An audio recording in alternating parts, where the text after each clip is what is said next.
Oh ya, Miss Dian mau cerita nih. Tadi ada saudara Miss Dian yang ke rumah. Dia membawakan hasil panennya. Satu sisir pisang dan 2 buah singkong sebesar ini. Besar ya? Tapi masalahnya adalah Miss Dian baru saja beli cemilan.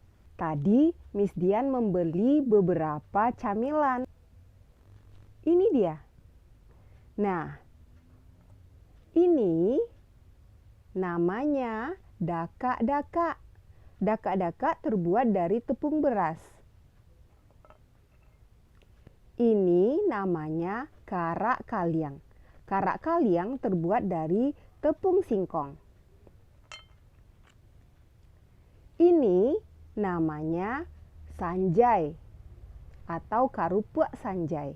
Kerupuk sanjai ini ada beberapa macam. Ada yang balado, ada yang manis, dan ada yang gurih atau asin seperti yang Miss Dian beli ini. Miss Dian jadi ragu nih. Nanti singkongnya kalau dimasak sekarang, cemilannya jadi banyak. Nanti nggak habis, terbuang. Kalau misalnya ditunggu dulu sampai cemilan habis, nanti kualitas singkongnya akan jadi jelek karena sudah terlalu lama.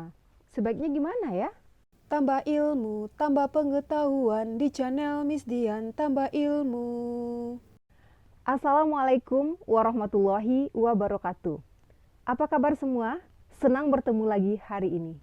Kali ini, Miss Dian akan menyampaikan rasa terima kasih karena beberapa waktu yang lalu YouTube memberitahu dan mengucapkan selamat bahwa channel kita ini sudah mencapai 100 subscriber. Terima kasih ya. Memang sih 100 subscriber itu masih terhitung kecil sekali. Tapi ini tetap pencapaian karena YouTube saja memberikan selamat. Terima kasih ya. Dan untuk viewer yang belum subscribe, jangan lupa subscribe sekarang ya. Karena ini akan sangat membantu untuk perkembangan channel ini. Jangan lupa subscribe ya. Sekali lagi terima kasih untuk para subscriber yang baik hati. Pelajaran kita kali ini adalah tentang bahasa Indonesia. Materinya tentang perkembangan teknologi produksi. Nah, dalam pelajaran ini akan kita bagi jadi 3. Yang pertama, tentang teknologi pangan.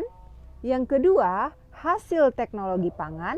Dan yang ketiga adalah membuat ringkasan sebuah teks dengan menggunakan kalimat utama atau ide pokok dari paragraf-paragraf yang ada dalam teks tersebut. Mari kita masuk pada bagian pertama, teknologi pangan. Pangan artinya makanan. Alam menyediakan sumber pangan untuk manusia. Hasil panen seperti jagung, padi, kelapa, dan lain-lain. Hasil ternak berupa daging, telur, susu, dan lain-lain sangat berlimpah untuk kita makan. Akan tetapi hasil pertanian dan peternakan ini tidak dapat bertahan lama. Makanan dari hasil panen ini dapat cepat membusuk. Makanan busuk harus dibuang. Agar tidak cepat busuk, hasil panen harus diolah. Pengolahan hasil panen tentu menggunakan teknologi pangan. Teknologi pangan maksudnya adalah penggunaan ilmu pengetahuan untuk mengolah pangan. Teknologi pangan dapat menghasilkan makanan baru. Teknologi pangan juga dapat menjaga agar makanan tidak cepat membusuk. Contoh penerapan teknologi pangan. 1. Dengan teknologi pangan kita bisa mengolah hasil panen jadi makanan baru. Kacang kedelai diolah menjadi tahu, tempe, kecap, susu kedelai, dan lain-lain. Susu sapi diolah menjadi susu bubuk, mentega, keju, yogurt, dan lain-lain. 2. Dengan teknologi pangan kita bisa mengolah makanan agar tahan lama. Olahan makanan ikan yang dibungkus plastik biasa bertahan selama 5 hari. Olahan makanan ikan yang dibungkus plastik kedap udara bisa bertahan hingga 3 bulan. 3. Dengan teknologi pangan kita bisa memasak dalam waktu lebih cepat dan hasil yang lebih empuk. Memasak ikan dengan panci biasa butuh waktu sangat lama agar tulang ikan lunak. Memasak ikan dengan panci presto membuat tulang ikan menjadi lunak dalam waktu yang lebih singkat. Panci presto adalah panci khusus yang dapat menghasilkan uap air bertekanan tinggi sehingga bisa membantu melembutkan makanan dengan lebih cepat. Bagian kedua, hasil teknologi pangan. Manusia membutuhkan makanan terus-menerus, sementara hasil panen hanya terjadi pada waktu tertentu saja. Untuk itu, agar makanan selalu tersedia, manusia menggunakan teknologi pangan untuk mengolah bahan makanan. Contoh pengolahan makanan dengan teknologi pangan adalah kacang kedelai menjadi tahu, tempe, susu, kecap, dan lain-lain, mangga dan stroberi menjadi selai, minuman kaleng, dan lain-lain, daging menjadi bakso, sosis, kornet, dan lain-lain. Makanan olahan ini disimpan dalam kaleng atau plastik kedap udara. Kedap udara artinya tidak dapat dimasuki oleh udara, jadi dapat membuat makanan awet.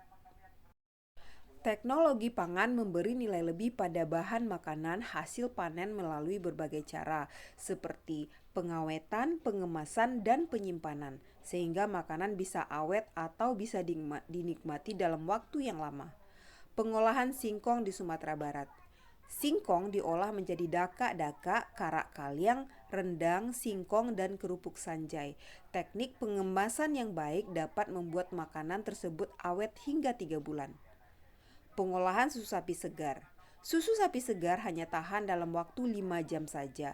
Dengan teknologi pangan, susu dapat diolah menjadi yogurt, keju, permen, mentega, es krim, dan lain-lain. Dalam proses pengolahan susu, pengemasan adalah hal yang sangat penting. Pengemasan produk dapat menentukan lamanya daya tahan makanan tersebut. Wah, sangat bermanfaat ya informasinya. Jadi, karena Miss Dian sangat suka cemilan tadi, terutama karak kaliang dan juga sanjay, maka Miss Dian memutuskan untuk belajar membuat karak kaliang ini.